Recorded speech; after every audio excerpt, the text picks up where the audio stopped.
পিত্তথলিতে পাথর এবং কিডনিতে পাথর হলে তা থেকে মুক্তির জন্য অত্যন্ত পরীক্ষিত প্রাকৃতিক চিকিৎসার কথা বলবো। এই প্রাকৃতিক চিকিৎসাটি যদি আল্লাহর রহমতে আপনি গ্রহণ করেন, আল্লাহর রহমতে ইনশাল্লাহ সেই পাথর বিগলিত হয়ে যাবে, গলে যাবে। ইহা অত্যন্ত পরীক্ষিত প্রাকৃতিক চিকিৎসা। কিডনিতে পাথর হলে মেডিকেলের ভাষায় বলা হয় রেনাল স্টোন বা রেনাল ক্যালকুলি। আর পিত্তথলিতে যদি পাথর হয় তখন একে মেডিকেলের ভাষায় বলা হয় পলিলিথিয়াসিস। আর এই দুটি রোগ থেকেই আপনি যদি বর্তমান চিকিৎসায় মুক্তি পেতে চান তাহলে অপারেশনবিহীন এই পাথর বের করা কোনোভাবেই সম্ভব নয়। অর্থাৎ আপনি এই রোগ থেকে মুক্তি পেতে হলে অবশ্যই আপনাকে অপারেশন করতে হবে। তো আজকে ইনশাল্লাহ আমি যে প্রাকৃতিক চিকিৎসার কথাটি বলবো, ইহা বহু প্রাচীনকাল থেকেই মানুষের চিকিৎসায় ব্যবহৃত হয়ে আসছে। যে সকল উদ্ভিদ তার মধ্যে হচ্ছে পাথরকুচি অন্যতম। চিকিৎসা বিজ্ঞানীদের মতে এই পাথরকুচি পাতা কিডনিতে পাথর, পিত্তথলিতে পাথর মুক্তকরণ সহ মানুষের বিভিন্ন রোগের চিকিৎসায় ব্যবহৃত হয়ে আসছে।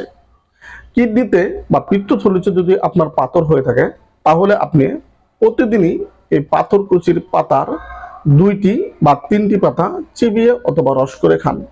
আপনি যদি ইনশাল্লাহ বেশ কিছুদিন এই পাথরকুচির পাতা 2 থেকে 3টি প্রতিদিনই চিবিয়ে বা রস করে খেতে পারেন, আল্লাহর রহমতে ইনশাল্লাহ সেই পাথর যদি আপনার বড় হয়ে থাকে তাহলে ধীরে ধীরে ছোট হয়ে যাবে এবং একটা সময় সেই ছোট হয়ে বিগলিত হয়ে যাবে, গলে যাবে।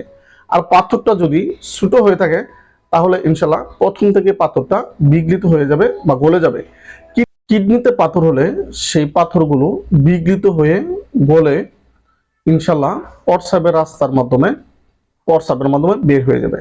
আর পিত্তথলির পাথরের জন্য যদি আপনি প্রাকৃতিক চিকিৎসাটি গ্রহণ করেন তাহলে পাথর ছোট ছোট আকারে প্রথমে হয়ে তারপর এটি বিগলিত হয়ে গলে ডিউডেনাম, অর্থাৎ মানুষের যে নাড়ি বুড়ি, যেটা মেডিকেলের ভাষায় ইন্টেস্টাইন বলা হয়, এর একটা অংশ হচ্ছে ডিওডেনাম।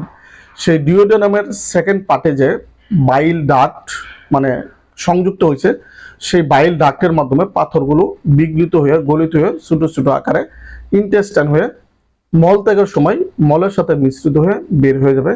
এই চিকিৎসাটি অত্যন্ত পরীক্ষিত। যদি কিডনিতে পাথর অথবা পিত্তথলিতে পাথরে ভুগে থাকেন তাহলে এই প্রাকৃতিক চিকিৎসাটি গ্রহণ করতে পারেন। তবে এই চিকিৎসাটি অবশ্যই আপনাকে একটানা কমপক্ষে 1 মাস গ্রহণ করতে হবে।